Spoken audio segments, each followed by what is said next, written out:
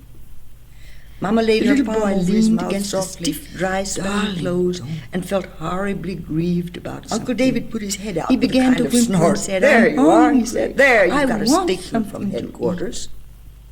This reminded Mama him. opened the He door and began to ran, bellow almost at the top of carrying his Stephen. voice. She He ran threw across the himself upon the sidewalk, carpet jerking and rubbed open his the nose in car the door and dusty, dragging woolly Stephen in bouquet after of her. roses. She "I spun the want car my around and peanuts," dashed he forward howled. sharply. "Somebody Stephen was took my almost flung out peanuts." of the seat.